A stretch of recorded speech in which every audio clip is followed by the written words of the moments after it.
Do you see the occupation of Palestine as a result of capitalist imperialism? Yeah, I think we have to understand, why does the US support this genocidal regime? It's strange because it's deeply unpopular in the US. People want to see the genocide stop. They recognize that Israel is being extremely destructive, committing war crimes, violating international law, etc. Why would the US continue to support to the point of debasing their own apparent values so publicly? And the reason is because the US sees Israel as crucial to the interests of the capitalist class. Now, let me explain exactly what's going on here. The US started supporting Israel in the 1960s. Now, why was that? It was because across the Middle East and North Africa, there was a movement called Pan-Arabism and also Pan-Africanism, which were inspiring the masses in these regions. And the US knew, if you're looking at the Middle East and North Africa, which they consider to be the linchpin of the world, an area like this going independent and having control over their own resources is deeply threatening to the possibility of existential threat. Existential threat, totally. And so they knew they needed some way of destabilizing these movements,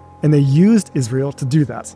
So Israel became kind of the attack dog of the United States. They armed it to the teeth. They directly used Israel to destabilize the more radical movements in the Middle East, the socialist movements in the Middle East. They used Israel to bomb countries, assassinate leaders, destroy progressive political associations, et cetera, et cetera. It's effectively a US military base in the region. It's not just about having a military presence in an oil-rich area, but it's actually fundamental to the operation of this imperialist capitalist economic model that's global and runs much deeper than just the oil trade. Absolutely. It's not just about any particular resource. It's about, we have to dismantle the very possibility of these popular socialist movements ever winning the hearts and minds of people, which they automatically do, right? And so they have to be violently crushed. And so it's not necessarily like the US desperately needs Gaza to be obliterated, but rather they cannot stomach the possibility of a liberated Palestine, because this might lead to liberation movements elsewhere in the region, and that becomes very destabilizing for the US. Freedom is not an acceptable idea.